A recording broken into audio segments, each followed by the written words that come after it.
I looked up the phrase bunging hook on Google, and Bunging hook. I didn't see a bunging hook. Bunging hook. It's for bunging. Barrel roll. Yep.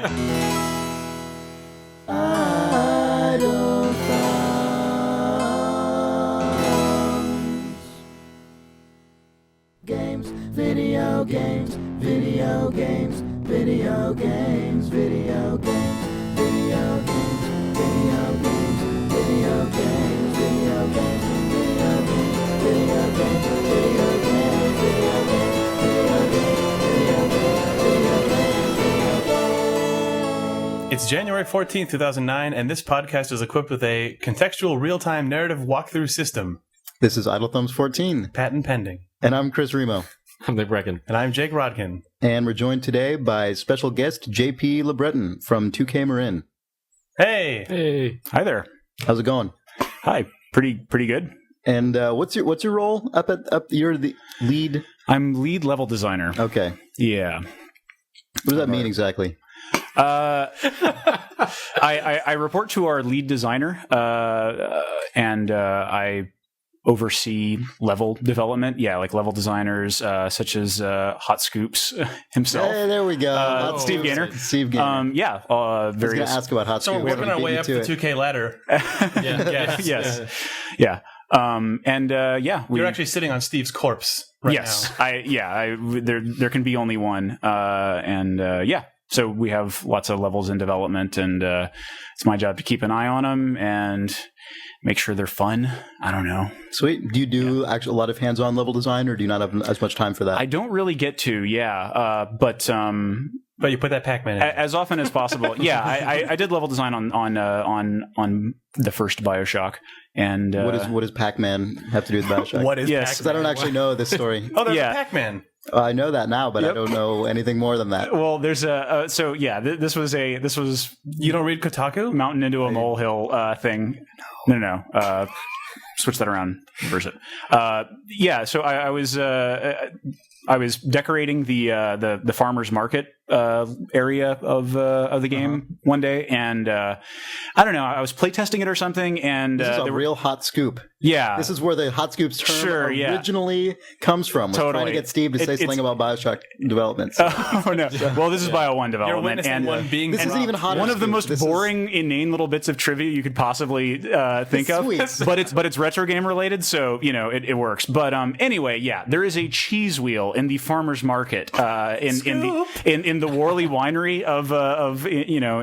in Rapture, and so the cheese wheel is like situated next to some bullet holes or something on the floor, such that it looks like and the cheese wheel of course has one little slice taken out of it, and then there's some bullet holes on the floor from a firefight, and it looks like Pac-Man eating some pellets. So a hilarious thing was just that I put that down there after, like, I don't know, I was playtesting the level, and there was a firefight or something, and that cheese wheel used to be sitting up on the crate or something, and then it just tipped over in the middle of a firefight because things happen, and it fell over, and I was like, oh, and it was like rotated 90 degrees, and it was like, oh, that's almost a little Pac-Man, and so I put it in there, and so then like 6 months pass, and then there's this call from our producer to say, like, if there's anything that you would consider, even remotely consider an Easter egg that might get us into legal trouble or anything like that, call it out now, otherwise we'll just be in big trouble later, so blah blah blah. And so I thought of that and called it out, and so it's possible that this that I blew through a few $1,000s worth of legal retainer fees or whatever, checking whether or not it was okay to have a cheese wheel fake Pac-Man in BioShock. Yeah, it shipped, and Kotaku found it, like or someone found it and posted it to Kotaku or something, like a week after the game came out. Well, now you've got to go to the next level and have the Assassin's Creed robes be an unlockable. Yes. I guess in a first-person game that's not meaningful. So you could just say, believe us. You could say seriously, you're wearing robes. You're wearing that shit. Yeah, you're wearing the purple Assassin's Creed TM on your keyboard. Yes. You have to start it with, you preface it 2K. That's all the 2K cheat codes. Yes. 2K Assassin's Creed. 2K, yeah, like ID DQD and ID Clev. PISPOPD. Right. Hell yes. Which stands, anyone know what that stands for? What? Not off the top of my head. ID smashing pumpkins into small piles of putrid debris. Holy shit! Which I don't think actually has anything to do with the which I don't actually think has anything to do with the band. It's like some Usenet joke from like the era that Doom was in development or something. Wow. And there was a weird little like shareware game or something called Doom. Smashing Pumpkins into Small Piles of Putrid Debris, and someone worked a reference to it into Doom. Which everyone gets. Yeah, these are like big deal games that like, but stupid trivia about them. Yeah, so that's my Sweet. Right. That's our legacy. So we're done for this week. Thanks for listening. Yes. Hope you enjoyed the scoops. Yeah. Well, that's Cheese. cool. I didn't know either of those facts. It's intensely So silly. scoop quota is filled, and we cannot talk about scoops anymore. Man. All right. What else are we going to talk about? Scoops. Sweet. Cool. Yeah. Well, yeah. So Nick is back on the show after dying last week. Welcome back, Nick. Hey, thanks. I'm not dead. We actually got some. Wait, what? I'm just confirming that I'm not dead. Oh! I thought you said I'm not better. Get the hell out of my apartment. I'm suffering for you I don't want guys. to catch whatever bullshit you have. Yeah, Nick's actually on one of those sort of robotic beds right now. His leg and like two arms, both arms are in weird casts hanging from Like a hanging, an elaborate sort of metal Have you guys ever skeleton. actually seen someone in real life have that? In a body cast? In cartoons. Yeah, it's pretty horrific. I mean, I don't even know if they do There's it probably much more sort of anymore. blue squishy foam and stuff and metal braces involved. Yeah, Less and less I'm hilarious hoping plaster. that medical technology has advanced past the Warner Brothers 1950 level of technology. That's a good point. I never thought of it Yeah. that way. By the way, my friend one time, his mom actually slipped on a real banana peel backwards and like fell over. She and died. Yeah. Well, she was hurt, obviously, but he couldn't stop laughing because it was like, cartoons are real. He was really happy. I broke my coccyx. Yeah. Thanks. Did a weird sort of like It's half a hilarious. string section go when that happened? Like, Do-do-do-do-do. Yeah. slide etc. whistles just came out of nowhere. By the way, this is really weird and maybe stupid, but I was watching a bunch of Warner Brothers cartoons recently because I was at a friend's house, and I guess I forget what channel, but some channel was doing Cartoon Network, I guess, was doing like an all-day crazy Warner Brothers retrospective. Ooh. And the music is so goddamn cool, and it's interesting because a lot of that stuff, if you watch sessions of them recording the music, they actually record it in all that crazy fits and stops and tempo changes. And it made me think about sort of how insane that is, and like how thinking about a video game soundtrack, those guys were basically doing the equivalent of like a really crazy interactive soundtrack. Yeah. It's totally different than scoring a film where it's like you end up cutting in a film the scene to match the music, and That's not always true. well, that's true. I guess that's traditionally how it was, but maybe not so much. Yeah. So films are scored with the composer just watching the I know, but then in the final cut they'll I match guess it up. you But time it up. But yeah, they do that, and in some cases that was done.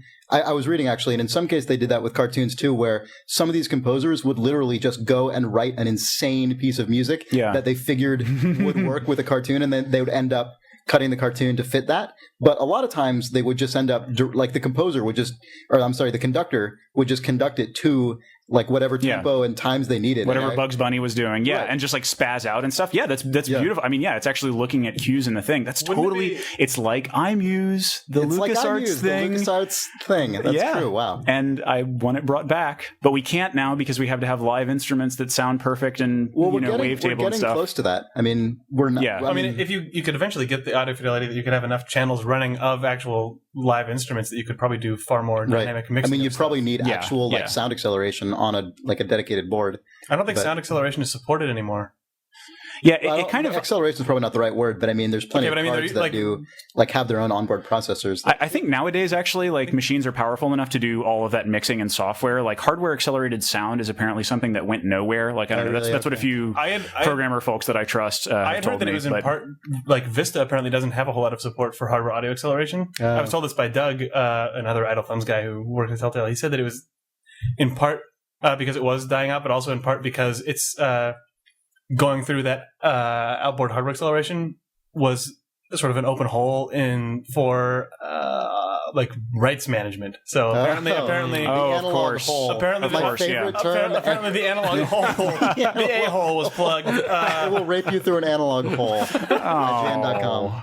Oh, but I don't know. That was a horrible thing to say when a guest was here. That is a reference. There are guests in the house, young man. You analog hole. Plug you right up. Analog holes definitely have a warmer, fatter, thicker sound than digital holes. You know, as is what audiophile is. Digital holes are so well protected these days. You just can't get at them. It's okay, Mom. There we go. We went there. Analog hole. Yeah. I was referring to outdated audio formats. Yeah. Anyway, by the way, for those who don't know what iMUSE is, but because probably a lot of people It's don't. an interactive muse. It does scare me to think Muse. that. Yeah, it does scare me to think that there are people who might be too young to know what iMUSE is. That but yeah, too, yeah. But a lot of people probably just Hey didn't kids, grow let up. me tell you about MIDI. What? Well, I mean, you know, a lot of people didn't grow up playing PC games. that's true. Yeah. But yeah, the iMUSE was the interactive music system that LucasArts used in a lot of their adventure, in I guess all of their Scum adventure games from like Monkey Island on. Monkey Island 2. Monkey Island 2 on. Monkey Island 2 until, and like technically they used it in Grim Fandango and stuff, but you know, like it kind of lost something when you started stringing like pre-recorded tracks together. Now, admittedly, the pre-recorded tracks were beautiful because it was like Michael Land, Peter McConnell, Once Clint they got up Bajakian. to Grim Fandango, it was mostly just using that system for loop markers and segues between scenes. Yeah, and doesn't that? And I thought I think it tied directly. The reason they were able to use it a lot, you know, like on a really micro level and stuff like Monkey Island 2 was just that it tied into the actual game scripting because they were one and the same basically. Like a Scum event would fire when someone mentioned LeChuck and it would play his theme. It would weave his theme into the mix. And then, that stuff and then ruled. also used just between screens, like because they were all discrete screens. It was, you know, it was all. Yeah, there's no camera segment. Right, there was no camera. Right, it was just and in some cases you would be in a major locale like Woodtick in Monkey Island 2, and you would go into a particular guy's shop, and it would be a variation on the main theme that used some different instruments. They would like lace in additional. That environment, that the first beautiful. place you're at in Monkey Island 2, like continues to blow my mind in terms of the best interactive music ever made in a game. Yeah, and it's that one collection of rooms in that town is just like it's really worth, honestly, for those people listening who didn't play the early LucasArts. I guess those were like the mid-era LucasArts adventures. It's really worth getting Monkey Island 2 just as an example, and because Monkey Island 2 is almost more of a remake of Monkey Island 1 than a sequel. Like it's a sequel, but it's kind of the same plot again in a lot of ways. With very few of the same puzzle and gameplay elements. Yeah.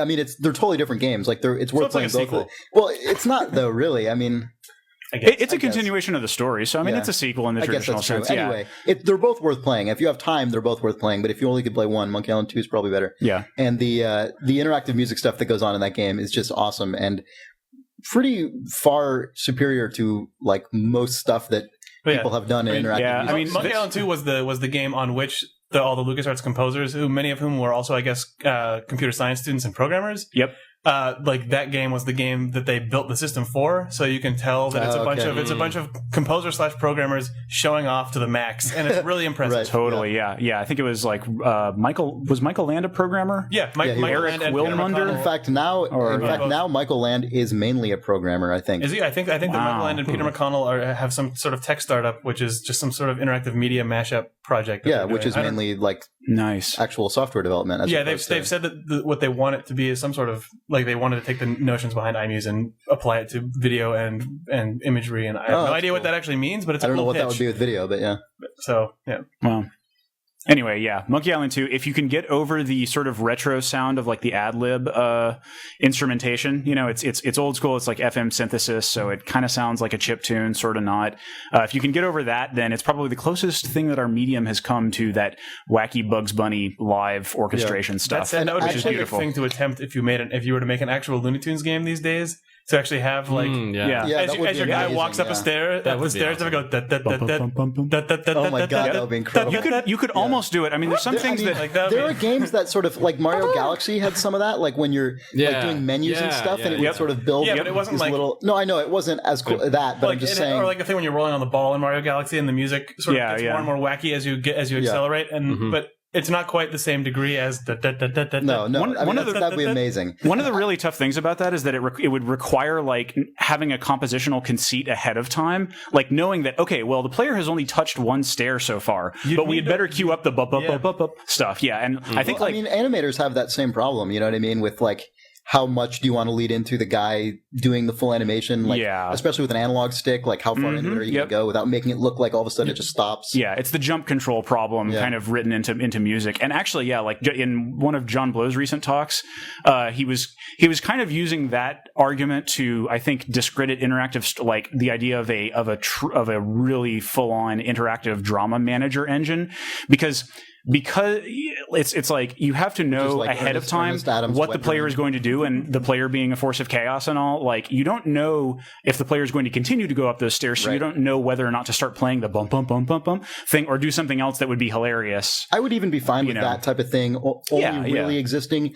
in situations that are essentially 100% linear. Like I sometimes really like when games do things that very consciously play on the idea of forced action, like in No More Heroes. There's this one of my favorite like single moments in that game, and it happens all the time, is when you're going to like a boss battle, and then the camera kind of like pans around and zooms up at your character from a low angle, and then there's an A button prompt, and all you can do is press A, and then when you press A, he brings out his sword. And it's like, at any time, it would do that no matter what, but it's like they go out of their way to frame this very mundane action in a very dramatic way. Right, and then you get to go... And then you just go dink, and you press it, and it's this hilarious like juxtaposition of a very, very mundane action with a hilarious presentation. It's like the equivalent of, in a sort of like, I don't know, ironic cartoon or something where they make a big deal about a big dramatic scene and then someone breaks it with a fart.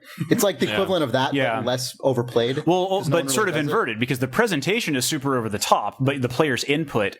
I mean, the real equivalent of that in a game, I guess, would be like you do some super involved control sequence. Oh no, it's like Dan's fireball in Street Fighter. You know, like you do like a normal fireball move, but it's like tiny and it only goes like one foot or something. It's like, you know, it's a big impressive attack, but you know your guy's lame and it comes out. You know, it's the mapping between, you know, input and effect and output or something. Yeah, but that would be an amazing thing to see someone try. I mean, maybe that's what. Well, I guess Disney's different, but they still have that style. Not as much, but it'd be sweet if Warren Spector's like Warren Spector's epic Mickey game. It turns out it's a Silly Symphonies game. That would be rad. Yeah, that would be cool. And it takes place in that weird universe where like people are tubas and trumpets and stuff, and oh my god, and everyone moves in loops. Actually, you know, because like you know, just like going way back to the style of a 1920s cartoon or something, where they were still figuring stuff out, and like everything is super over animated. You know? Oh yeah, man. Jake linked some of that Cartoon Network stuff, like some of those early Cartoon Network, like the Groovies. The Cartoon Network Groovies, like the soul coughing thing. That they take advantage of all that style, where everything is those like really discrete loops that everything is like in a very rhythmic pattern. Where I remember the soul coughing one specifically, and that's like a racetrack or something. Yeah, it's fantastic. That would actually be a sweet and weird universe for a video game. Probably not the always looping where you can get hit with a 2x4 and split into 15 small versions of yourself who sort of dance around and then reassemble. Or totally, you know, you sort of swing around and your stomach disconnects and swings. That would be a pretty cool way to make the Prince of Persia like you can't die thing actually hilarious and awesome, instead of just like, oh, I guess your buddy just saves you every single time you do anything wrong. Like, oh, I guess you split into a million pieces and then reform, or like I guess your eyes like jump 13 feet out of your skull. Or specifically like in a platformer type thing, your legs continue walking but your body stays still, and then your legs just kind of like loop, you know, notice the thing and run back. Unfortunately, like, you know, it's great, but like how infuriating games are too serious now. That's the thing, you know. It's like we can't do that because that would be way too silly. And like, you know, where's the sort of like Prohibition era GTA style game that is set in the universe of 30s cartoons? That would be truly amazing. Jesus, with like Warner Brothers Muggsy the Gangster or something, you know. And with that crazy just like big band music, just like really horns fucking everywhere. You can play tubas that. Loops, and with the eyeball that comes out. You could actually use some of the repetition that is you know, a part of a lot of game Your loops. Your city actually consists of just 3 buildings over and over again. It's 3 buildings that scroll by and they bop in time with the music and all that kind of stuff. That would actually be. I mean, I might have already mentioned this on podcast before, so if I did, sorry, and you guys can stop me, but like in a previous episode, but I really love... No. Well, sorry about that. Anyway, I really love the moment in Metal Gear Solid 3 when you're climbing up a ladder. You're in this cave, and you know what I'm talking about. The infamous ladder? Yeah, I love it. It's my favorite part in that whole game. You go into a cave, and and you rest there and you do some shit, and then you've got to infiltrate a base. And I guess for some reason, this ladder goes up into the base that you need to go, and I don't remember why. And you start climbing up this ladder, and you're in like a carved out rock tunnel, and you go up, and you're just climbing this ladder, and it's just silent, and maybe hear you some water dripping or something, and nothing's happening, and you just see the textures constantly scroll by, and eventually, after like 5 minutes of this shit, you're like, what the hell is going on? Like, I've been pressing up on the controller for like 5 minutes, and nothing's fucking happening. This is bullshit. Like, what? Am I doing something wrong? And then you start to think maybe it's like Zelda 1. Like, maybe I've got to know. I've got to go back or something. Forward, right. But there's only two ways to go. It's just up or down. And you're like, well, I'll try going down. And then I went down, and eventually I got to the bottom again. And I'm like, well, fuck. Yeah, So I go up, and I just keep going. And for like 10 minutes, I'm probably not actually 10 minutes, but fucking many minutes.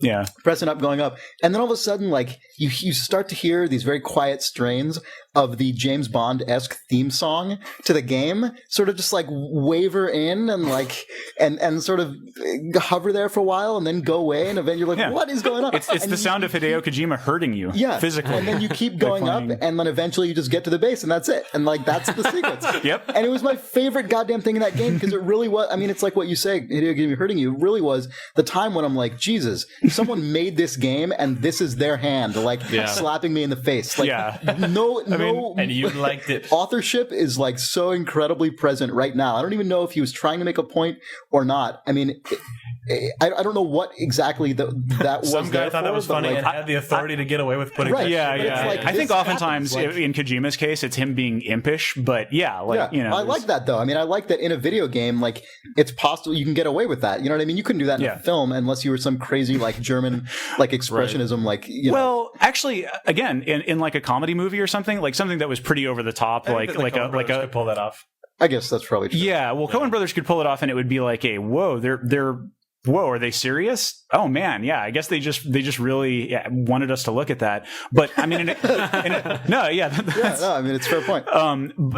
Whereas, like a comedy movie or something, like if there was there are like entire shows and stuff that kind of use the anti-comedy thing, like it's like Family Guy and the bandage. Yeah, right. Yeah, someone says a joke, and it just time goes on and stuff like that. Yeah, like comedy. I think comedy has mined that territory much more because it's tougher than to do in drama. Yeah, but I mean, that's what I liked about it in Metal Gear Solid 3, though, is that it wasn't. I mean, if that was happening in a comedy, it would be very overt, and maybe you'd be annoyed at first, and then you'd get the joke. In the way it was in Metal Gear Solid 3, you're never sure if it's a joke or if it's supposed to represent something or if it's just some weird thing. Like, maybe they needed to load the thing and they wanted to have a dynamic. Like, actually, not, but you never know if it's a joke. Kind of sums up the entire Metal Gear series for me, because it's totally unclear. Those are the moments I like it. I don't like when it gets too serious about it. Absolutely, it's bullshit. Absolutely, it's stupid. But then, like, the ape escape apes appear.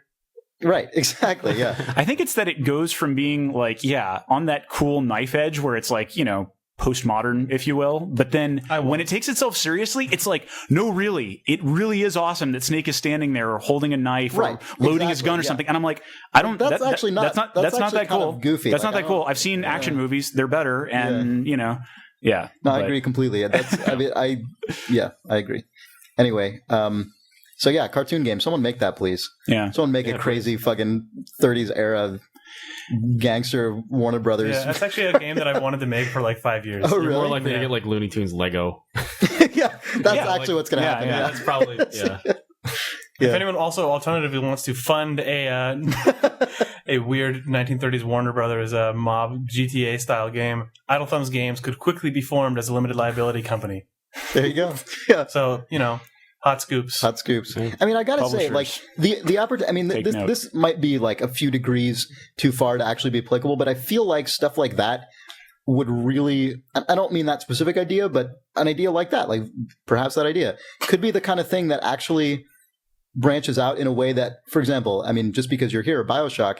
Like, I have a friend who really only ever paid attention to BioShock because he saw some commercials on TV and he was like, wow, that is crazy. That's like this crazy Art Deco thing. And like, look at that weird, like, what a crazy concept. And he got really excited just about the setting and how it looked and everything, and didn't really know anything about it as a game and didn't really care that it was the first person shooter that evolves or whatever they called it. Like, you know what I mean? It was like genetics or something. I don't know. Yeah. Like, he just got really excited about the setting, and I there seemed to be a lot of people for whom that was the case. People who are into games and might just like something that they have some kind of like grounding with. Like they understand like the influences behind the thing, but it doesn't look like every single other video game. Well, like that original Forbidden Planet style art that came out when BioShock was very first announced. Yeah. Oh, yeah, the November That was 2004 like, all right, stuff. I'm instantly going to be watching this game forever now that I've seen that crazy exactly. fucking thing. Yeah. So points to people for that. Yeah. It's incredibly heartening to hear that the weirdness ended up being an attractor rather than a deterrent, because It was a very, very correct kind of weirdness, though. Like, yeah.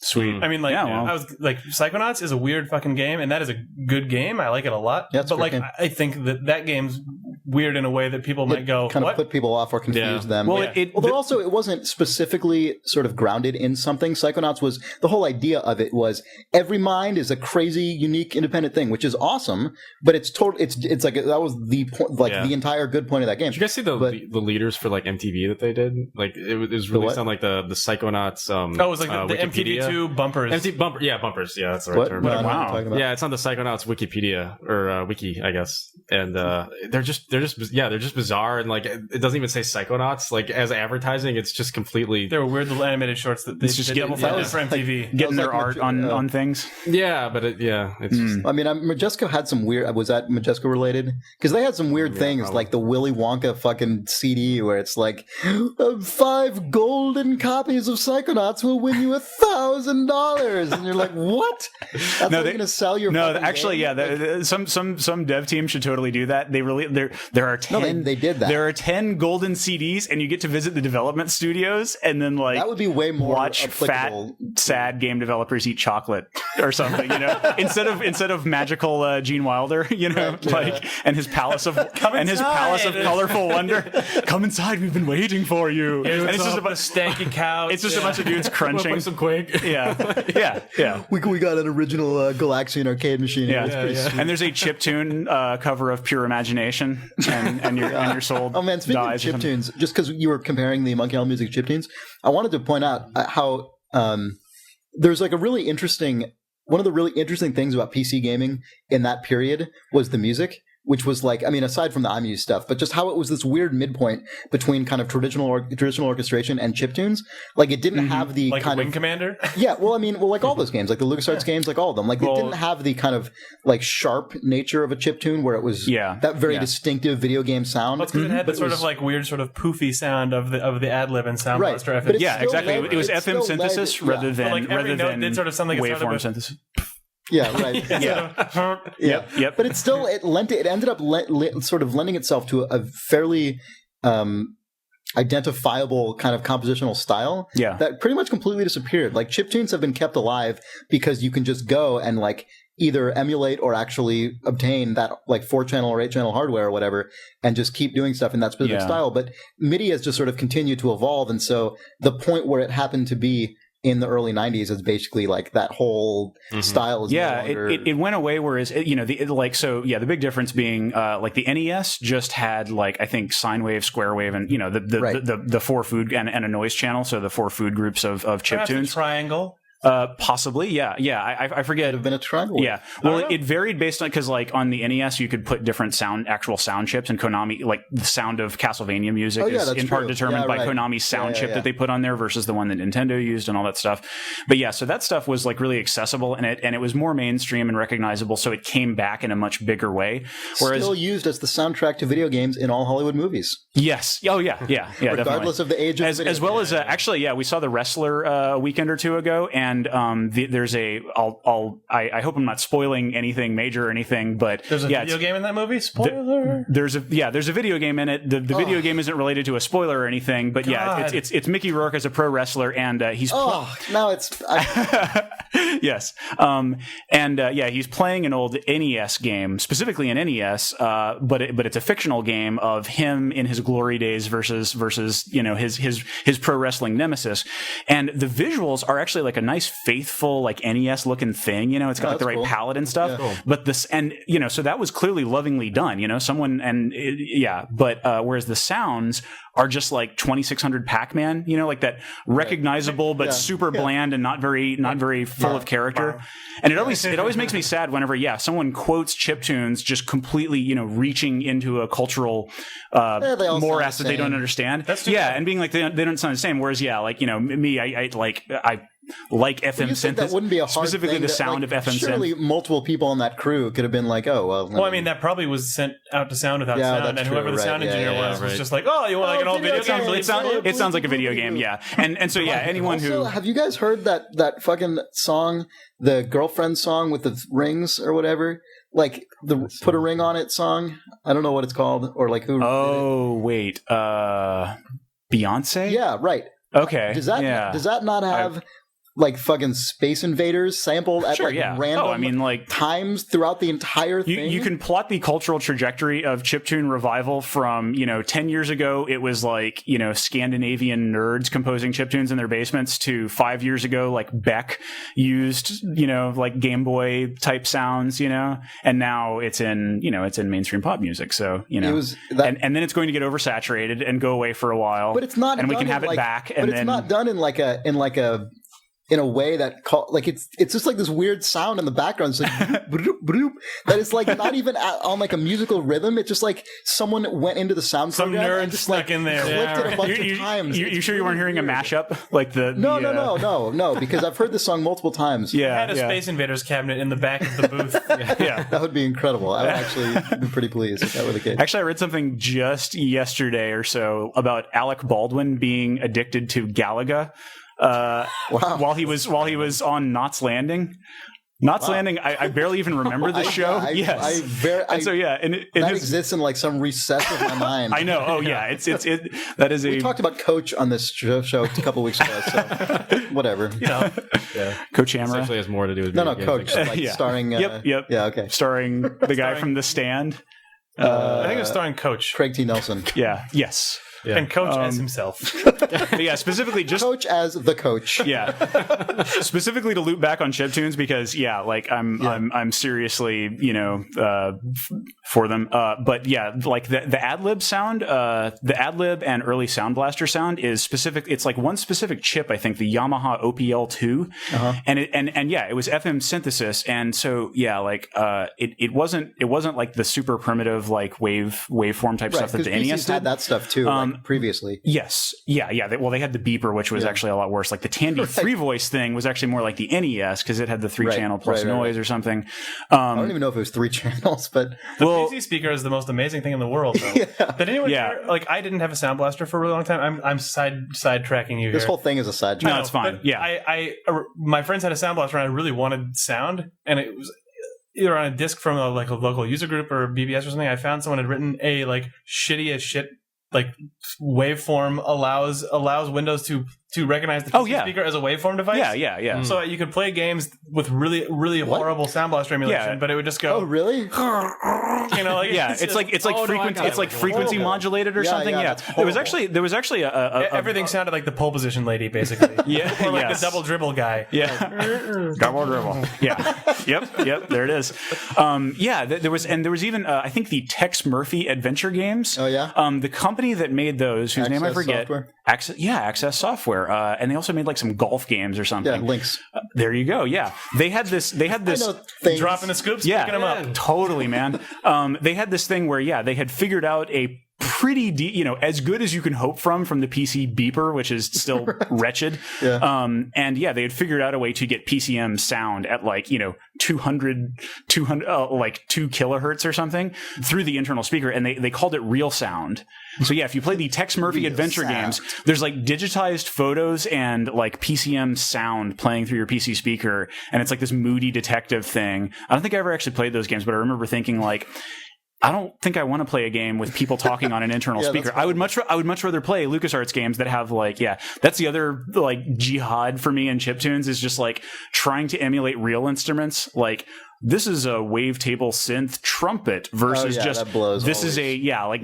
This is total Well, that's like what I'm talking. this is a square wave and it's that's beautiful. Exactly what I'm talking about with get the it out difference there. between because I mean most of that stuff. The whole reason that stuff is distinctive. Like I think a big factor that led to video game music of that era being so recognizable and unique, in addition just to the actual like texture Quality of of the sound, composition, but it's also the fact that because they weren't usually directly trying to map an instrument to its real world role, sometimes they were. Like obviously a lot of the like Nintendo stuff was sort of modeling like bluegrass stuff, or in some cases like metal bands, but it ended up becoming so independent of that that it became its own style that was no longer actually like corresponding like the bass guitar to here or the trumpet to here, and it just became like this weird collection of, well, these are the three sounds you use plus the rhythm one, and then arguably better like because the Sega Genesis also had an FM synth sound chip versus like the Super NES, which had kind of analogous to like a tracker type thing. I think they used like instrument patches or something. Oh, really? So yeah, the Sega Genesis music, if anyone was super into the Genesis, has FM synth stuff,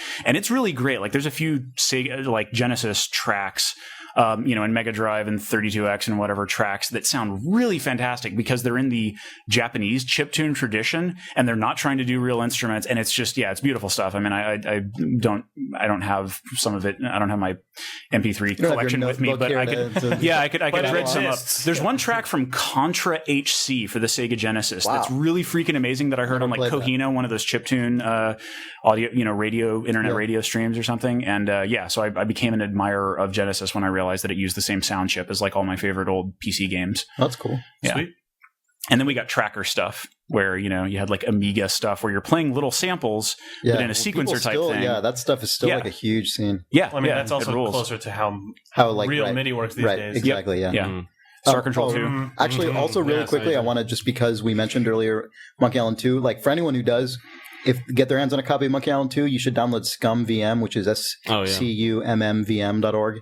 And it's just emulator software that runs all that old LucasArts stuff and a surprising number of other old adventure games, like on basically any operating system you could ever fucking think of, including like phones and Nintendo DS, just everything. It was on jailbroken iPhone. It was on like it's everywhere. Modded Xboxes. Your Dreamcast can run it. Right, that's open source there. Yeah. It's pretty amazing. Yeah, and they finished actual LucasArts Scum engine emulation or interpretation a long time ago, and they've just started adding I think in the past month they added Seventh Guest support. Oh, really? So just completely like all these crazy FMV they have things the old from the 90s Revolution games. So like Beneath the Steel Sky. Oh yeah, exactly. Which is Lord of the Temptress. Game. Yeah, Beneath the Broken Sword games also. Broken Sword games, yeah, exactly. So and then like the Simon the Sorcerer games, which I never played, but those. We love adventure games apparently. Legend of Kyrandia. Are the Kyrandia games supported? Yeah, I think so. Yeah, I think they are. That's surprising because those were not based on the Sierra. Right, but I mean they're owned by EA at this point.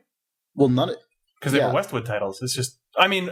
Well, they don't own the LucasArts stuff either. No, but I mean, they have sort of ongoing legal back and forth with LucasArts of like, let's make an agreement. Let's not, I mean, if you hang out on the ScummVM IRC channel, which I used to do for a while, they talk. I love that stuff. Yeah. They used to talk about that stuff, but I think that's sort of at a stalemate. Like, but Revolution Software and a couple other of the older adventure developers stuff. Totally just donate source code and like. Yeah. Beneath the Steel Sky is actually a freeware game at this point because as is Lord of the Temptress. When that got supported in ScummVM, Revolution Software just released the game pack data to the ScummVM guys as well. So so you can download that for free. Yeah, and I guess I haven't looked recently, but there was a legit way for many, many years to get legit versions of all of the old LucasArts adventure games like Monkey Island 2 and stuff. And it was like a big collection type thing. They don't have those anymore. Those exist on eBay only. Yeah, okay. There's no way to actually get those like new. Yeah, and I think LucasArts loves their back catalog so much that they keep it to themselves. It's a treasure. Like, every 5 or 6 years, they mock North America by putting out like the XP and Vista compatible releases in Europe that they commissioned. Oh, really? Yeah. That's right. To dive into dorky LucasArts town, the guy who did all the Mac ports in the 90s is still around, and his name's Aaron Giles. He's a big contributor to MAME, and I'm sure he does other stuff as well, but he was contracted like in the sort of mid-2000s, early 2000s to bring all of the back catalog up to be modern Windows, DirectX, etc. compatible, and then they released them in Europe. Stop. God. There's some places that actually like Good Old Games apparently uses the DOSBox emulator. Yeah, DOSBox is a different thing. yeah. DOSBox Actually- just fully emulates a DOS machine, like 386 processor, Sound Blaster 16, all that kind of stuff. And yeah, like there's a few places, like there's a few games that you can get on Steam, like Commander Keen and stuff like that actually have DOSBox under the hood, and they run it. Stuff is integrated right in DOSBox. But I think some of the Gola games actually does use ScummVM. Like, okay. I think if you get Beneath the Still Sky from it, oh sweet, yeah. Even though you can technically get that game for free, if you decide to pay for it through Gola Games, it'll all be pre-configured and stuff, so it'll just run immediately through ScummVM. Sweet. Nice. So yeah, video games. Video games. We should probably take a break. Yeah. Now that we've talked about 0 current games, oh yeah, we're gonna take a break. We're going deep. I take the blame for that. That's okay. We had nothing to talk about. Oh snap! Video game. Welcome back. I hope you enjoyed that break. Yeah, I sure did. Mm-hmm. Yeah, they didn't really have a break. Oh yeah. Fake break. I drank some iced tea. Sweet. Peed. You. Oh, that's short British slang for pedophile. Nice. All right. I don't know. Okay. So anyway, off on a good foot. Welcome. Welcome. I imagined that. Well, never mind. I was thinking, like creaking door. Well, like from Tommy by the Who. Like the Uncle whatever's holiday camp and ends with welcome. All right. Anyway, so video games. To quickly cap off all that old retro stuff. I don't know why we have not talked about any new video games yet, but that's cool. Hopefully you guys are cool with that. I was playing a game on the internet today called Gravity Hook. That is a little flash game that is very authentically retro with pretty awesome pixel art and really, really good chiptune music and the whole deal. It's just like a little point and click thing where you've got a guy who does he have a gravity hook? Yes, you shoot it up. It's like a grappling hook that you shoot up at these mines, and you essentially use them to like swing higher and higher and higher and higher, and you just climb until you eventually either fall to your death or hit a mine. It's just really fun. Nice. It's one of those games that like really is horrifyingly good at balancing on that edge between extremely addictive and horribly frustrating. So you're just like God fucking damn it, this is impossible. Eden a little bit. It is kind of like that, but yeah, right. But exactly. But you will just want to keep playing because it's so goddamn just fun. Like it's just a really simple mechanic that works really well. But I think a thing I really liked about it, it's got a title screen with like dramatic pose of the dude and this artwork and this music, and the plot is like once there was a man in a top secret underground lair. Was it scrolling text? Wondering how high it would go. Scrolling text. No. And it's just like that's great. It was classic. It was it was like the equivalent of I don't know, like like sort of modern day underground comics that sort of poke fun at kind of the over the top superhero stuff while also being that. You know what I mean? While simultaneously loving it. Yeah. Right. It's like the equivalent of that in game form. It's like clearly this guy knows how retarded like the plot of every old school video game is. Also, he doesn't really care and it's still pretty sweet, and he's just going to make a game that is just like this rules. This fucking guy is going to go up a lot until he can't anymore. Yep. The Mega Man 9 box art was like a perfect example of that. It's like he does have a gun arm and is also holding a gun. He has a gun. Yeah. That's intentional. It's pretty sweet. It rules. Yeah. So yeah, this game, I'll put a link to it on the front page of our site in our little list of games that we have. Someone suggested we actually put links in that list, which is a really good idea. That'd be cool. Games we talk about all these weird games that like, no one would ever know how to find. So Far Cry 2. Far Cry 2, Fallout 3, BioShock, games no one's ever heard of, basically. Yeah. So. I am a slave to. Actually, I'm gonna hijack. What's another recent like AAA game? Like $high game that had, aside from the Bionic Commando thing, obviously with a good grappling hook implementation. Tomb Raider has a pretty good one. Oh, okay. But you can only maybe it's not that good because you can only use it in very specific cases. But when you can, it's fun. But this is a common trait of grappling hooks. Like the Metroid Prime grappling hook was perfully fine for what it was, but it was like prefix grapple points that were designed to take you to very specific destinations and stuff. Whereas, like a truly do it for real systemic grappling hook. The one in Tomb Raider, I will say, is actually completely physically driven. So it's not like the Metroid Prime one where it literally is just a scripted thing. Right. Like you can actually use it to swing to a place you might not have actually but the designers had only picked out a few specific here the player will use the grappling hook to reach this thing, and it's a cool simulated physical toy, but you know. But I mean, I did use it in at least one case to bypass like a part of the level that I suspected was not the intention. Oh, cool. But that's not, it's not like a game where you do a lot of sequence breaking at all. Sure. But then it gave you an achievement and you felt cheated. Yeah, but it was, So it's hard to actually, though, to think of one that really is a real, like genuinely. I think it's one of those things, as we slowly interpolate from retro games into modern games in our discussion, I think it's one of those things that... like an iMUSE system would interpolate from one screen to the next. Oh, beautiful. Does it with a picture of a grappling hook. Yeah. I'm guessing that a lot of developers bail on a fully physical one just because it's hard to make look right, You're dealing with, you've just got to worry about and players, make a character look good. Right, but then people also bananas from a level and the QA nightmare, They're just crazy. It's the reason that actually, we showed this, so I can talk about it. There was in an earlier BioShock demo that we gave, I think the Exo-6 demo, the hunting the Big Daddy thing, we showed someone, the player, using the teleport plasmid, and it's advertised in the world in the game. We left some of those ads in, but we cut it. Because it was, as you might imagine if you've thought about level design at all, like a potential QA nightmare, where you're like, oh, yeah, I can bypass this huge section or warp out of something. Yeah, Shadowrun had a teleport thing, and I imagine it was a multiplayer game, so it doesn't matter as much. Sure. Because it's like arena levels as opposed to sort of like a... Right, but you can't be like, I can see that over there. Right, yeah. But I mean, that's kind of just a problem with, like... increasingly highly detailed 3D worlds like it is.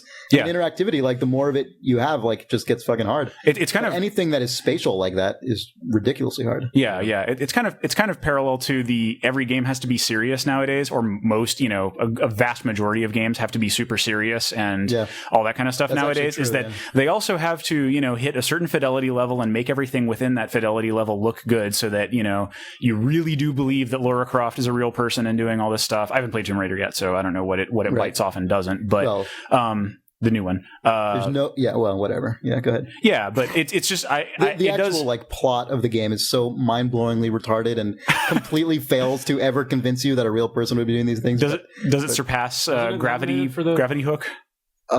It is way dumber than the plot of Gravity Hook. I'm sorry, you were going to say. I was just saying, was it not nominated for the Writers Guild? Miraculously, I mean, using miraculous in a certain sense of the word, it was nominated for a Writers Guild Association Video Game Writing Award.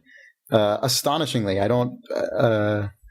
it was possibly one of the dumbest video game stories I've seen in several months. Wow. I don't want to go further than months, because with video games, like, there's a high bar. Yeah. Last year was the first year the WGA did awards, wasn't it? Yeah. And they had the sort of like amnesty where you don't need to be a member to submit your game last year, but they you have to be a member of you have to be a member of their... Actually, I wrote up a story and said, like, you need to be a member to win this award. And then a dude from the WGA commented like, you my can story. Sign up for the WGA. Well, no, he's like, he was clearly like really pissed and frustrated, because he was like, for the last fucking time, you only have to be a member of the Video Game Writers Caucus. Ooh, a caucus. What? And so I looked up, and like sounding. Apparently you have to join this caucus, you have to have like, fulfill something, like be credited in a game in a certain way or whatever, and then pay them $75.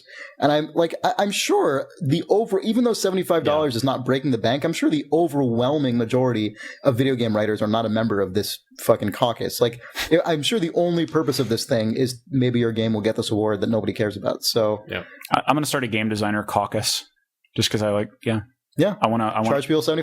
I want a caucus. Yeah. It's pretty sweet. That's a good quote. Yeah. I want a caucus. Yeah. JP LeBreton. Sweet. So that game got nominated along with Red Alert 3, which is sort of hilarious. Yeah. And High School Girls. Dangerous High School Girls in Trouble. Oh yeah. Okay. Cool. Do you know that game? I saw it a while ago, back when it was first released, or they put out a demo or something. Great title. 1920s teenage girls in flappers. Flappers in like a narrative driven social sim type thing. It's pretty bizarre. It's really. great. So maybe that game, along with one of the others, Fallout 3, maybe those were the actual ones that of the 5 deserve the awards, because I'm not so sure about the others. But I'm sure that I don't know. Red Alert 3 has like real actors. Actually, Red Alert 3, in a certain light, I would consider giving that game some kind of writing or story award, just because they stuck to their guns. You know what I mean? That's like the kind of thing where it's like, whatever, you decided to just go fucking balls out, and you know it's ridiculous, and you fucking did it. They gravity hooked? That's fine. Yeah, they fucking gravity hooked it. Like, it's just, this isn't...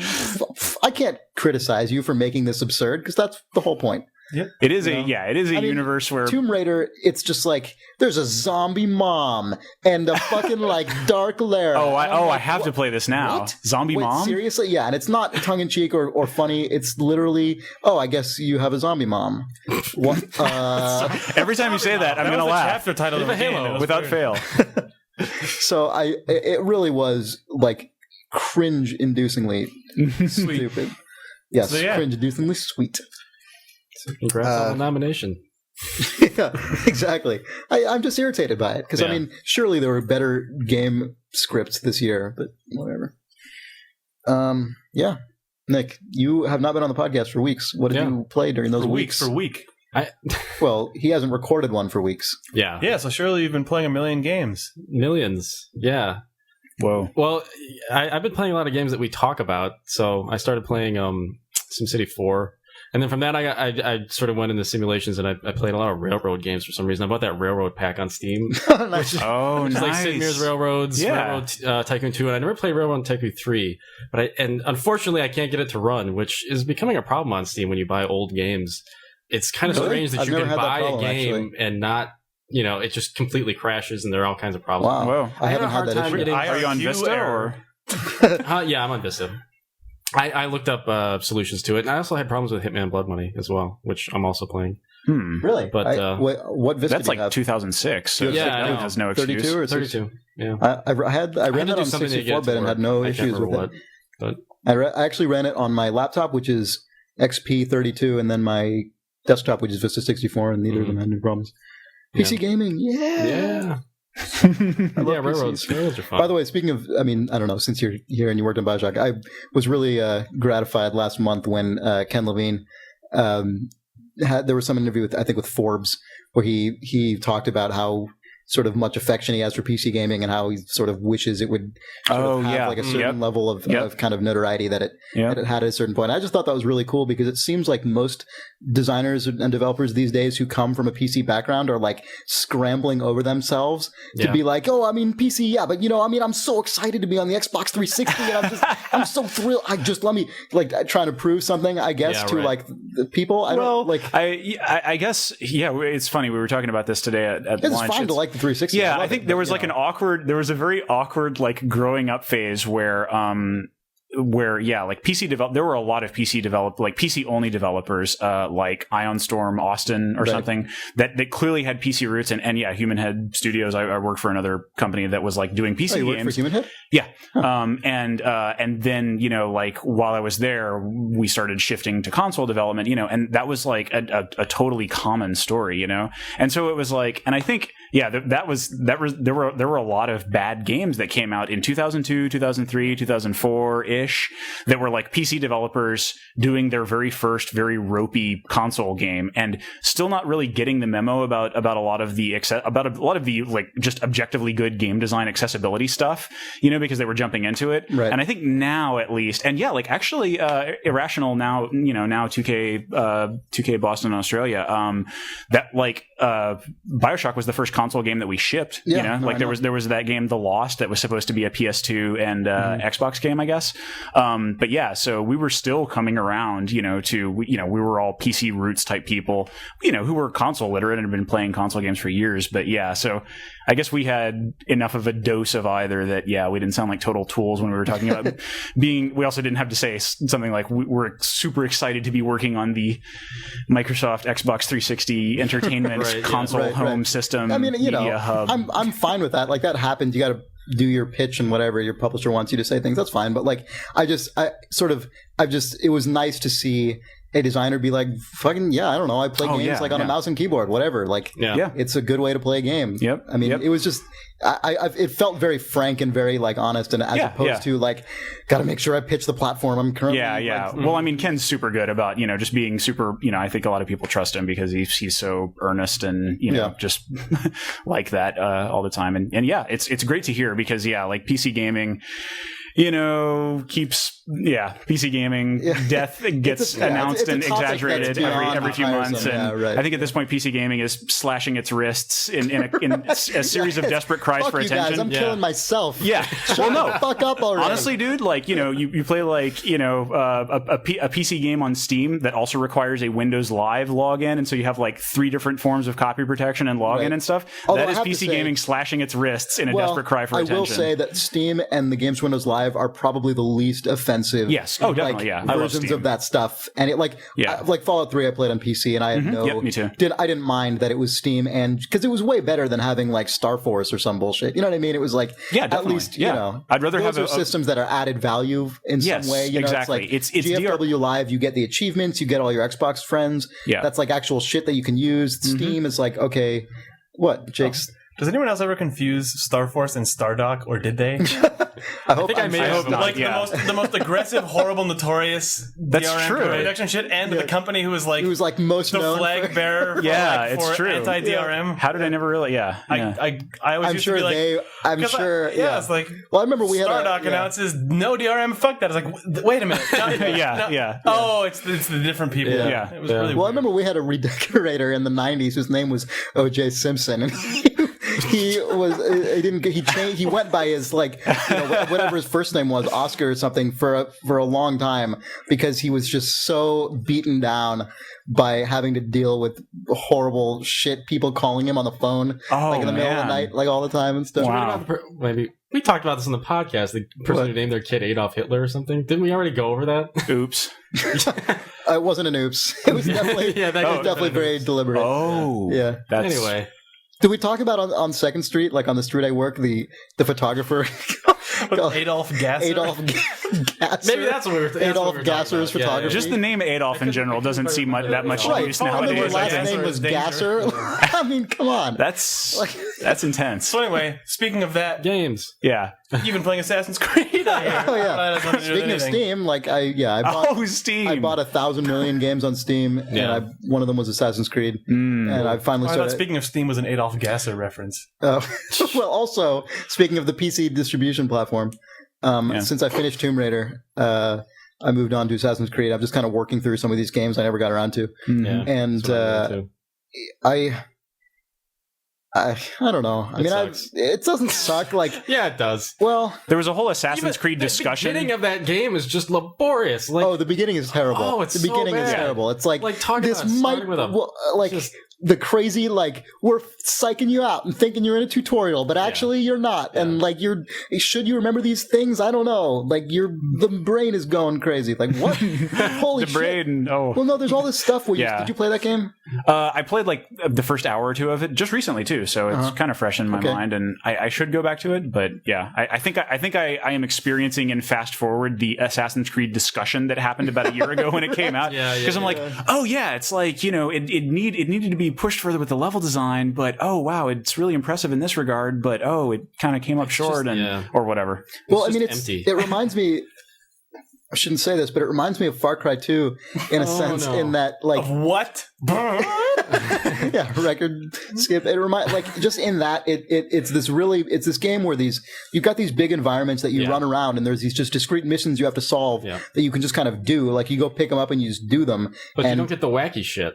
Right, exactly. That's right. the problem with it. And the story, that can happen. Right, the story will just progress when you do enough of these missions. Yeah. Which, by the way, that works. The Spider-Man. A lot of them are also works for me in Far Cry 2 because I'm all right, this mission is I'm fucking sabotaging this guy. In Assassin's Creed, I'm I guess I just eavesdropped this dude, and then I pickpocket someone, and now I know that I have to go. He's going to fall down, and I'm not going to help him. Yeah, right. Yeah. 1,000 guys say that. Oh my god, I'm going to cut off your hands. I mean, it's also because I play every game Stop, thief! Yep. Stop! I'm going to cut off your hands. Stop, thief! Yeah. Why won't someone help me? Stop, thief! I'm going to cut off your hands. And you know that there was a development video before the game came out where we were recording all this specialized dialogue. There's going to be thousands. Well, yeah, You'll never see the same one twice. I was really actually dismayed. In a horrible source control mishap. Yeah. Only 3 survived. Yeah, exactly.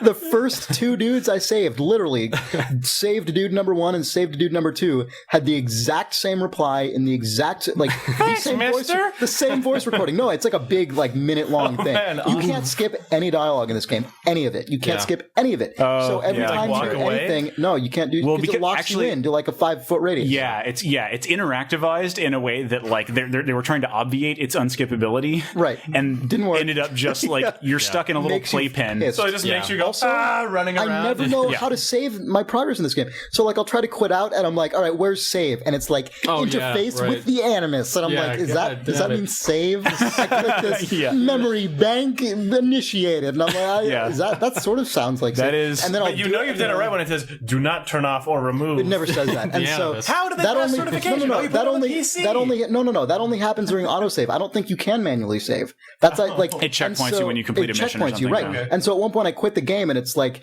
it gives you the thing, do you sure you want to quit? You will lose all the progress that you saved. So I'm like, fuck, how do I fucking do it? Yeah. And so I finally, after trying every fucking menu, I just quit. And then I came back and I had to play like an hour of the game over again. Because I don't, there's no fucking way to force a save. Well, quick save, quick load is for fucking babies. They don't have that. I know, it's good. It's a game for men. What we need is save gems. Save gems. Daikatana, save gems. There you go.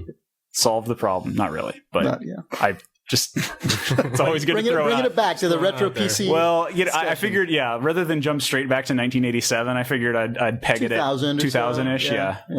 Yikes. No, but anyway, the thing that sucks is that there's a lot of really cool systems and like potential in this game. I mean, just all of these sort of just the way it. I mean, I guess part of it is just like IK and just all of the like. Just limb stuff and just your character running from all. Oh yeah, it's amazing. I want that engine. I just want to tinker with it. Wasn't there a reader mail in response to the from last week we were talking about games?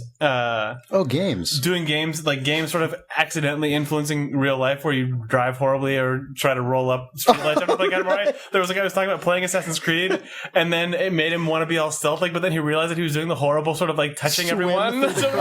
Touching everyone, yeah. And then when he realized that he was awkwardly sort of like IKing his way through the crowd, he had to stop. And that is one of the funniest things about that game to me. That's definitely an extreme example of the kind of thing where when you're sitting there in your design meeting and you're like, man, it would be really cool if your guy sort of just like very stealthily kind of pushed his way through a crowd, but then you don't take into account that you're not there. No one's actually going to populate this game densely enough that you'd ever need to really do that. So your guy was fucking way out of his way to like reach. Hey buddy, just violating your personal space here. Did you see the Mega 64 of Assassin's Creed? It is that. It's really good. It's the guy just wearing a cloak. Walking through a farmer's market, just touching everyone. Right. And of course, if you run through a crowd, the game will go out of its way to punish you. So your dude will fucking go out of his way to like punch out a fucking dude. You're like, no, I can make it. I can run through that like in real life. How you can fucking run through a space and not touch something. Yeah. No, your guy fucking kicking people, fucking punching people, guards falling over himself. I don't understand what causes guards to fucking decide you're an assassin and they've got to chase you. All of a sudden, I'll be leaping along the rooftops and they're like, you better get out of here. So I'm like, all right, fine. And they don't actually do anything. And then 10 minutes later, all of a sudden, it's like, it's a fucking assassin. Get the fucking guy. And I'm like, what? And it's just horrible. And then I've got to dive like over. I love, by the way, the fact that you just casually, it's like, I'm going to get away from these guards. So I'm going to scale this like 300-foot fucking cathedral and then leap off into this hay bale that someone happened to put under it. Like, that's just kind of 6 stories. Like, if this was a film, that would be some kind of climactic moment or like really impressive demonstration of ability. In this game, it's just like, every 5 minutes. There it is. I'm just going to kind of run up this tower and like swan dive off of it. It's like the Tomb Raider like swan dive thing that happens even if you're jumping into like a little 2-foot puddle where it's it's pretty dramatic. Sweet. Anyway, Assassin's Creed. I'm dumping on this game more than I intended to, but deserves it. I think that kind of gets back to the grappling hook principle of making certain stuff look good. You have to do an insane amount of work. Like, just saying he will reach out and touch people as he pushes his way through the crowd. Now, thinking about that is unbelievable. Yeah. Oh, I'm sure. Mind-shattering math and a bunch of code and bugs and, all that kind of stuff. And then, like it. So show it every time he gets within 3 feet of a guy. Well, surely that's a part of it. It's like, we better fucking we have show to pay this off. shit. I know. Like, that and that's always such a cart driving the horse. Yeah, it does suck. Yeah. If games have that tech and it happens few enough times that it stands out, like when I first saw, Assassin's Creed, like everyone else, you see that you're just like, holy fucking shit. Right. Yeah. Well, like that Splinter Cell game when the guy's walking around in crowds, you're just like, fuck, this is amazing, or the Hitman thing or whatever. Right. Yeah, it's also like Star Wars Force Unleashed, right? I mean, like they've got this one like really cool thing that they show in the trailer, and you're like, man, that game looks sweet. Then you play it, and that's all you do the whole fucking it's like in GTA 4, the guy spends the entire time with 1 foot off of the curb.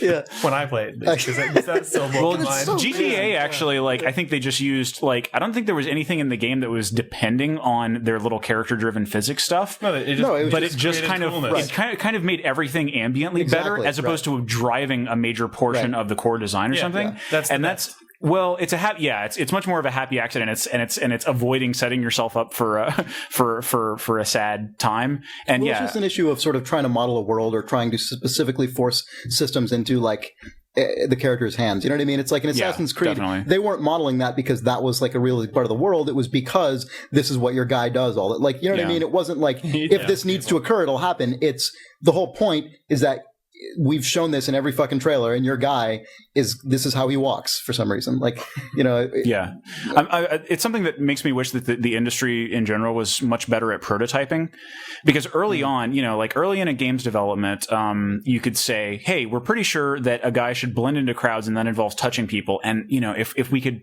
had more of a prototyping phase where you could actually double back or scrap ideas or something, then you could be like, okay, actually it's ridiculous and it doesn't actually give you great feedback or doesn't enhance the actual stealth that much or something, and then you would get there. But that's another thing, that because development is so high cost, that every little bit of work, it's like, well, a programmer spent like 4 weeks prototyping this, and prototype should take a day. And I don't know, I listened to the Chris Hecker talk recently on prototyping. I mean, it's several years old, but it was just really inspiring, because it's like, oh yeah, sometimes you don't have to throw yourself off of a cliff as far as expending development resources on something that you're uncertain will actually pay off. I think people are completely afraid to prototype stuff in the sort of framing of, because you might have to throw it away, just because people are still, everything is rebuilt. People are so concerned with building something from scratch. Like, okay, if that Assassin's Creed thing was too extreme, but the system was cool, in theory, you could shelve it and bring back elements of it in a future title, but there's no way that would happen, because there's no way that the project would be open to the concept of using old code.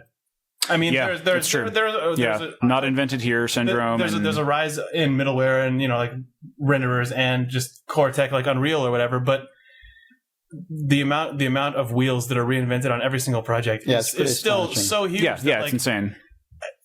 Yeah, how many times do you have to rewrite a fucking weapon system for a first-person shooter? Like, well, and part of the answer is certainly when a console generation changes, and that's something that there was a news story. Like, I think someone from Microsoft actually recently said, we don't like. We hope that the console generation, or we think that the console generation will be longer, and that companies won't start thinking about releasing something new until like 2011.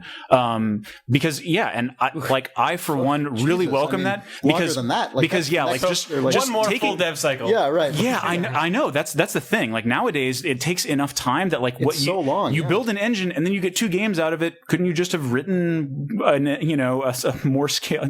Well, I mean, those 2 games with more special case stuff. We've had a number of job postings for stuff where it's like, come work on a game for the next generation, and there's already companies doing like R&D, like not just the hardware manufacturers, but actual like software companies, like publishers, that are gearing up for fucking next gen. I don't think there's. I think very, very, very few people. Like John Carmack did an interview like within the past year or something, where he was like, I don't really know what it's going to be. I'm researching some stuff right now, like some voxel sparse voxel trees. Yeah, I mean, and it sounds cool, and I geeked out. But yeah, if even he doesn't know, then Intel is like chasing after like a purely software rendering, software ray tracing, and then and stuff like that. Like then millions of cores. It sounds really like people are just trying stuff out, and that there's not a clear direction forward like there was last generation, where it was like, okay, well, we can probably add more cores, and developers will have to bite off parallelizing their code and all that stuff. So yeah, I as a developer, I really hope that we can settle down a little bit and not spend several years building beautiful tools and then just launch them into the sun when a new console comes out. Because damn, I want to play more late generation games because those are always the best looking, best playing ones. No, everybody loses because there will be developers who are probably like getting pulled, who would like to do something smaller and riskier on PC. And the longer the generation goes on, the better that's the true. PC looks. Yeah, the PC will look more like hot PC, stuff. Yeah, hell yeah. Yeah, because PCs will definitely have if there's a sparse voxeloctory thing that takes like 8 cores or something, then I mean to keep your PC competitive and to keep your PC looking better than a console, you're buying 3 consoles over the course of the console. I am because I suck apparently. You're buying a couple. Well, it's not. I mean, system requirements lately haven't been too bad. Like Dawn of War is surprisingly low. Stuff is actually not. But it's going to look like a PS3 at this point. I mean, but if we're talking about 2010, 2011, you're buying your PCI Extreme 3.0, PCI Extreme, whatever it is, PCI Express 3 video card Extreme. That's like the width of like 4 PCI slots and has like but that stuff. I mean, you never actually have to buy that. I mean, right now mid-range to get the most out of your PC. Yeah, but the thing is, man, it's like I guess I have a graphics 8 screens, 1900 by 1200, like 16 tap anti-aliasing. That's crap. I have a graphics card. No one needs that to enjoy a game. 2 years old at this point. My graphics card, and I run most games that come out at 1920 by 1200. Yeah, I mean, it's pretty preposterous. That's ludicrous, man. I still play game like. Granted, I have like kind of a crappy little like CRT monitor or something, but I play games in like 1024 or 1280 or something. Yeah. With like a little anti-aliasing or something. I don't know, man. I mean, I make games for a living, and I don't really I do not need to be running Crysis with the. Well, no, it's true. I helped my friend put together 2K pixels by. I helped my friend put together a PC basically mainly for Left 4 Dead. Like, by the way, the Steam sale plus the existence of Left 4 Dead has been an amazing way to get people into PC gaming. But anyway, he was just using his old monitor, which was 1024 by 768, and so I just gave him my old video card, which is like older than the one I have now, and every fucking setting could be turned to the max because it was just small resolution, and it was still that's cool. That's HD. I mean, that's still like. That is more vertical pixels than a 720p console. So I mean, it was like. I mean, that is dirt cheap. It cost him fucking $0. I think there's like a vocal minority or something who does spend a hell of a lot on, really top of the line PCs and stuff. And they overclock it and stuff so that they can have Crysis at like, a few more pixels by a few more pixels with, and all that kind of stuff. And, and obviously like the hardware companies are catering to them. And I think it's just this little like, it's this little hive that manages to convince the entire rest of the scene, and like anytime there's a game mentioned on Slashdot or something, a bunch of dudes storm in and say, oh, well, you're going to need a $1,500 PC at the very least to play that. I spent $1,000 on my last PC like 2 years ago. I played Fallout 3, and all that stuff, and like, it's fine. On the other hand, I put together my previous PC, or I guess it is my current PC, but it's been sort of mutated since then. Right. I guess like around the time the 360 came out or a little bit before. And it couldn't run BioShock or anything using that vintage of Unreal stuff for shit. And I mean, I've since dropped just $250, $300 on a new video card, but like over the lifespan of the Xbox 360, that was getting the CPU, the motherboard, so that I could upgrade to support the original PCI Express and get a video card for that. And now, if I want to be competitive to be able to actually play, if I want to be able to play Fallout and Far Cry, that rig is crap. That's $300. It's definitely worth like researching because there are certain. I'm not saying it's bad. I could have timed my purchases better. Yeah, sometimes you're stuck. There's definitely obviously anything where you're building your own shit. There's always going to be the possibility that this is a worthless conversation. There's an element of like, but I guess my point was I do think that PC gaming often. Like, though surely it is more of a pain in the ass than just buying a console, I think people sometimes take that inch and then take a mile and are just like, and you're going to have to fucking spend $3,000. Yeah, that's crap. Like, I mean, don't listen to the 3 guys on the forum who say you have to spend $3,000. It is sort of a Dell and play most games. Like the people who are like afraid of, I mean, if you don't own a console, people who, they rile you up to the point where you're like, man, I want to play Fallout 3, but I better buy a fucking PC that's like $2,000. Otherwise it's going to, run like crap. And I mean, I think people like preemptively, upgrade because they're afraid that they're going to have problems like on launch day. Preemptive upgrading is totally. I really want this to run perfectly, so I better buy all this stuff. Even after I upgrade all of my shit, I still run through Half-Life 2 first. Yeah, I did that for a long time, just because honestly, starting up that game, like that was the first thing I did when I got my current monitor, which is it's an old Apple Cinema display that I got from a friend for a discount, and it's like a big ass fucking 24-inch, like 1920 by 1200. And the first thing I did was load up Half-Life 2 and just turn every single option up to the max and put it in native res. And then walk out the door into City 17. This is fucking sweet. Yep. Yeah, like it's just awesome. Yep. Anyway, I guess maybe I'm sounding like a butthurt PC gamer who's pissed at the internet, but so I don't want to maybe devolve too much into that horrible mode, but I was having a discussion with somebody recently about, why argue for the PC, outside of the fact that you have a keyboard and a mouse and that it's a different, control scheme, when you have a multi-platform game, like why argue for PC gaming, even, as like an institution, but there's two different things. There's for multi-platform, which I think that's way down just to personal preference. Then there's as an institution, and I think there's plenty of reasons to argue for the PC as an institution. Yeah. But I mean, I was playing Dead Space recently, which is a game that I really like to counter Assassin's Creed talk. But and I was playing on the PC, and first of all, it's a really scary game. Like, I was surprisingly scary, like for a video game. Like, typically when a game says it's going to be scary, it's just fucking bullshit. But so that's why you were out last week. Yeah, right. Yeah, too scared, paralyzed with fear. But I don't think it would be nearly as scary on the console, because I think there's that distance, and I feel like that's... You're not in the dark room. Well, like no, you don't have headphones. It's System Shock 2 syndrome. Well, right, and I think that's an element that I think people sort of underestimate with the PC. There's that like intimacy that you have. Oh, absolutely, with the experience that I don't think... Yeah, just like specifically using a mouse and being about 1.5 feet from a screen, I feel much more like I'm there. Like immersion isn't like a huge value for me or anything, but like I still playing Stalker on PC. I felt like I was there, and that gave me a layer of engagement with it. And yeah, that's the thing. Like all the money aside and hardware dealings and hassles aside, the choice really does come down to: do I want to play this on the couch? Sitting next to my wife, or do I want to play it with a mouse and keyboard, in that intimate space of the monitor? And that's really like everything else is kind of moot aside from that, I got PC Fallout on Steam because I was like, I need to run mods if there's going to be awesome mods for it. And it seems like the kind of world that I want to be up really close to. Right. And then I ended up really regretting it because I put, a lot of hours into it. And when my wife and I play games, it's really nice to just be able to kick back and do it leisurely, because as it turns out, Fallout 3's world is just so huge and sprawling that you're like, I'm going to go over here, and it ended up being more like GTA, than Stalker, say. Even though it's more tonally and mechanically similar to Stalker. But so I don't know, it's interesting. But like for me, it really does come down to just that simple like choice of venue. Right. That's all important. Yeah, that's an interesting observation about Fallout. I played through the whole thing on PC.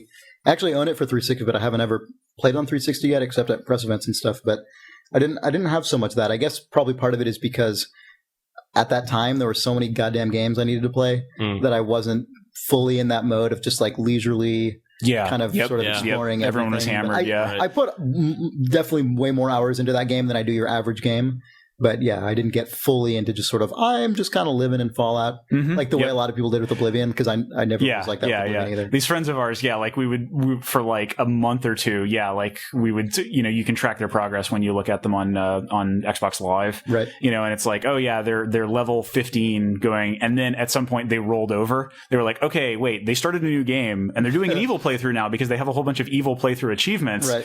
And then third playthrough, oh god, they got seriously into it. Achievements. There are some neutral things. Yes, and so the third playthrough, I think they did a neutral achievement, and then they were done. Yeah, I can't justify that to myself. Yeah, I always feel like I'm so behind on games that I can't. Yeah, I can't sit there and play the same game 18 fucking times. So anyway, Far Cry 2. Far Cry 2. Yeah. Speaking of that, you guys want to do some reader mail? Yeah, let's do some reader mail. Cool. Actually, since Jake, you brought up the dude who swam through the crowds in an assassin-like manner. We did get some other people who wrote in about their own stories of video games invading their lives. Yeah, this is you've played a video game so long straight that your brain switches into that mode, right. Basically. So here's James Small. He writes, I really identified with the games affecting real life, such as Guitar Hero making everything appear to go up or Burnout encouraging near misses. When I was staying at a hotel in Montreal and I had an entire weekend with nothing to do, I decided to do a mammoth session of Stuntman Ignition. I thought he was going to say elevator action, which would be amazing. Also, I'm impressed that this guy had the equipment to play Stuntman Ignition at a hotel, for a weekend. Like, what? Anyway. It's not handheld? No, that was a console game. Wow, yeah. It's actually really cool. I think an underappreciated game. I played it so long that when I walked to work on Monday, I was constantly eyeing my terrain for stunt jumps, as well as objects that I could walk close to or gap. Which, that's definitely very true with like ramps and shit. That's not too far from the Burnout kind of thing. This game is, I can totally see this game too, because this game's all, you're in very sort of, well, some of it anyway, you're in these very like typical urban environments, and it's like you're going through alleys and going up little like wooden ramps and shit. Like things cities. that are littered GTA around has cities. definitely made me reassess the like the car carriers. The car carrier trucks, like I can take that. It never works even in GTA, so it probably wouldn't work in real life. I spent a lot of time thinking about that. I'm like, well, it's like 3 inches off the ground. My tires are probably like, Anyway, so AINS writes, hearing your discussion about video games affecting you when you're not playing them, I was reminded of two that I can remember. Back when I was in university around 1993, a friend brought his Amiga 500 along so we could play sensible soccer. We also played a lot of four-player Bomberman. After a huge amount of time playing Bomberman, we, or at least I, when walking down corridors to lectures or whatever, used to automatically click into Bomberman mode. If I dropped one here, it would go up that corridor. I could move around this way, get the pickup. It became a layer of consciousness over my own. In fact, thinking about it, it should become a mandatory training game for those organizations wishing destruction upon others. Jesus. Play this game nonstop for 4 weeks, then you'll be ready. Become at one with the device. I hope this email doesn't get picked up by the Department of Homeland Security. For their benefit, please don't kick my door in and put me in jail when I get my back doors kicked in. It's just a joke. I'm English. We find this shit funny. Fair enough. Hence the sensible soccer. Yeah, exactly. Bravo. Then he adds, I've also noticed the Guitar Hero effect. He says, when I used to work on a farm when I was a teenager, you'll see why in a minute, grating potatoes. The way potatoes are bagged goes thus. Man, real world facts to be delivered here. The harvester dumps them in, or digs them up and dumps them into a trailer. When the trailer's full, it goes back into the farm and dumps them into the potato grating machine. The potatoes get taken up into the machine, and chumps like me stand there and pick out the bad ones. The table is made up of a bunch of rollers continually flowing left. When something went wrong under the machine, the stop button got slammed, and the whole world would start sliding right under my eyes. That's awesome. That's a story. That's pretty hilarious. So where's Potato Hero? That's clearly Potato Factory employee. Serious games. It's an obscure sim in Japan from the makers of Bus Driver. And Guitar Hero in its third sequel in Japan. So here's TTG from NeoGaf. He says, the stories about video games affecting real-world situations are awesome. That's actually happened to me with two games, both on long walks to school, strangely. The first was Jet Grind Radio. That game was awesome. I remember that that was me adding that. I remember that I couldn't stop looking at rails and crap, thinking of the best way you could string a combo together. The second and much more interesting one was the original Knights of the Old Republic. I played the whole game in a way where I had to save right before an important dialogue tree. Oh my god. And then reload I've done this. And then reload to see where the conversation would go if I'd picked a different route. I hate that. Actually, I've never actually done that. I've always saved as if I was going to do that. But then you go with that. My RPG, like my Fallout saves had hundreds of saves. Literally. They were so big that it started like... Think about all the possible universes you created with those saves. Yeah. It was preposterous. All the special Star Trek The Next Generation episodes you created just by... Yeah. So I don't get that joke, but whatever. I'm sure it was funny. I played the whole game in a way where I had to save, etc. After playing till about 3 a.m. the night before, on my walk to school, I noticed a good-looking girl across the street. My first thought was to go talk to her and then reload if shit didn't go the way I thought it would. Yeah, that's awesome. That actually, not the girl part, sadly, but these stories remind me. I played a lot of Worms Armageddon for quite a while, like for way too long. And for a while, I lived in the second floor of a house. Wait, which game? Worms Armageddon. Okay, yeah, right. And you had to walk around to the back to get into the house, but the front had a balcony, and I would always look at it and be like, I could fucking ninja rope that. Oh my god, the ninja rope. Every day when I would get out of my car and walk a gravity hook of sorts. Yeah. God, those games were so fun. I just wanted to gravity hook that shit. Yeah. God. But ninja rope. That was one of the, by the way, like speaking of I mean, similar thing between the ninja rope and stuff like Assassin's Creed, the platforming.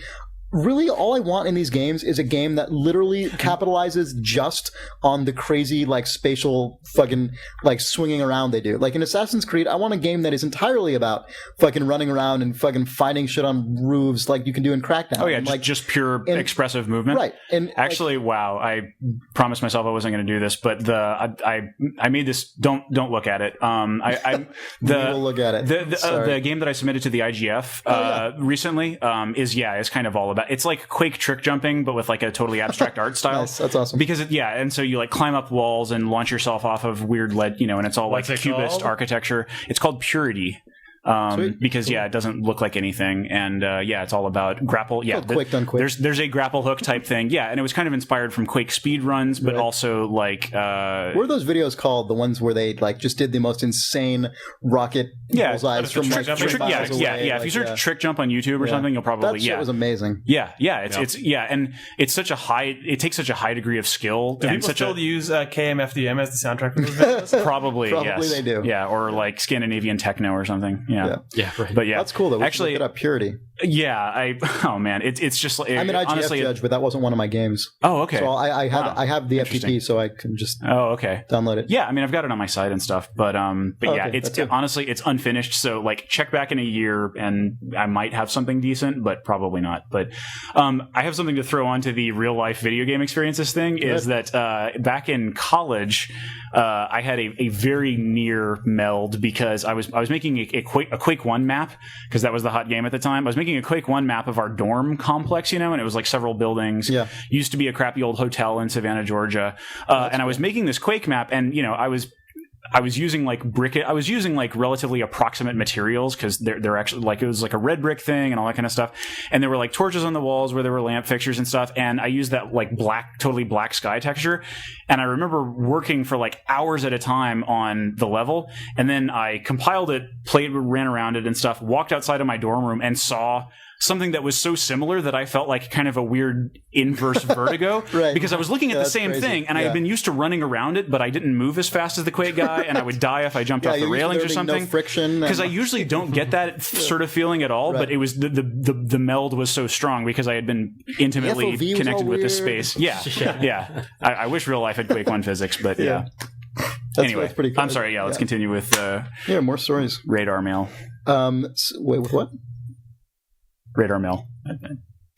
Anyway, so Mar also from NeoGaf writes, just a comment on the real life subject. I've had plenty of times when I've played too much and the images stay in my head, etc. But there's only one time when it actually alarmed me. Oh, I like this one. I read this actually already. Quite some time ago, I decided to do the last achievement for Dead Rising, the one where you need to survive for 7 days in the game's infinite mode. This mode leaves you in the shopping mall to survive as long as you can while your health bar slowly ticks down over time. Because of that, you have to go around collecting food to eat to build your health back up or to kill other survivors and steal their food. This, of course, means fighting said survivors as well as zombies to traverse the mall itself.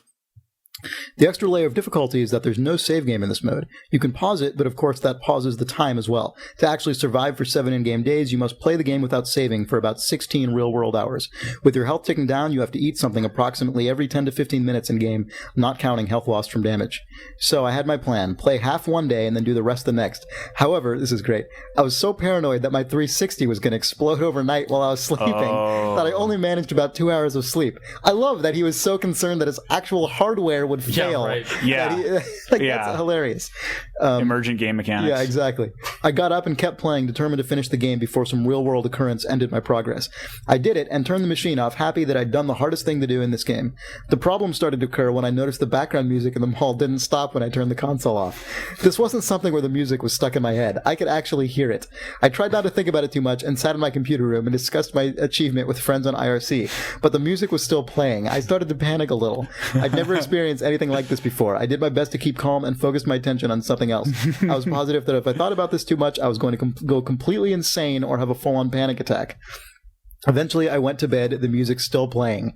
I slept for 12 hours, got up, and the music was gone. I was cured, but my God, that scared the shit out of me. Wow. Jesus. That's a pretty good story. I like that. Yeah. Because I can imagine that, where you get to the point where you're like, I objectively know I'm imagining this, but what the fuck? Why can I still hear it? Yeah. Like it's real. I'm going crazy, in fact, is what's happening. That's so good. Yeah. All right. Also this week, I've had the fucking Tetris music stuck in my head all goddamn day. It's really irritating. This week you've had it in your head all day. Song 1 or song 2? Yeah, for multiple days. I don't know, the do-do-do-do-do-do-do-do. Yeah, the one there. Yeah, it's a traditional Russian tune, actually. Yeah, well, I haven't played that game in a while. I don't know why I thought of it, but anyway, It's been driving me crazy at work.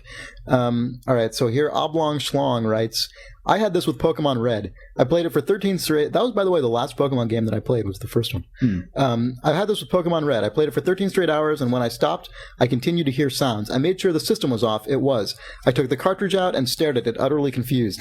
What I was hearing was some awful amalgamation of the game's various tracks. 3 seconds of one thing, awkwardly morphing into 2 seconds of another, and so on. Bleep, bloop. That is the worst. Yeah. I was intensely freaked out and went to tell my dad, just seeking reassurance that I'd not broken my brain and the sounds would stop. He listened carefully. When I explained, he laughed and swiveled his chair back around in his office. There's that guy's compassionate dad. Eventually the sound stopped. And his dad was Professor Oak. Yes. Cut to black. Yep. Yeah. Cool. Nice. Oh yeah, by the way, a couple of those dudes are from NeoGAF. Thanks to NeoGAF for linking the shit out of our podcast last week. We actually made it onto the list of top gaming podcasts on iTunes for a couple days.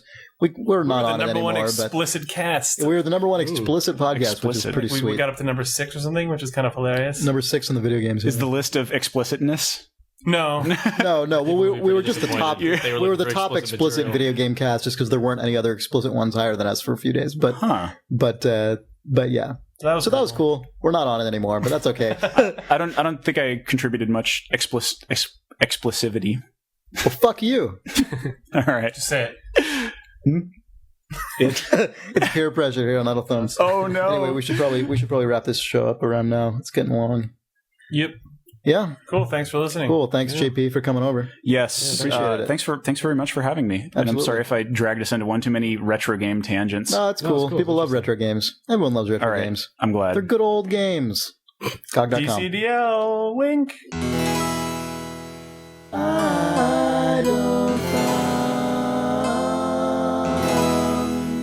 It's January 14th, 2009, and this podcast is equipped with a contextual real-time walkthrough system. A contextual real-time walkthrough... What was it? Jesus Christ. I can't remember this sort of shit. Contextual real-time walkthrough system. Oh, that's all I knew. That's nothing. It's January 14th, 2009, and this podcast is equipped with a contextual real-time walkthrough system. I hate these. Why did I start them? Because Richard Garriott was in space. Yeah, I just wanted to do that one, and then everyone wanted me to keep doing it. Just think of it as like the first thing that you say on a date with someone you've never dated That's before. the worst. It's January for you, fucker. Stop making... I didn't know you were going to You're making an air noise. It's shit. I knew that was going to happen. Starring me. It's January 14th, 2009. It's January 14th, 2009. And this is Idle Thumbs. It's January 14th, 2000. Hold on, you fucking bastard. Fucking whore. I'm Boost Master.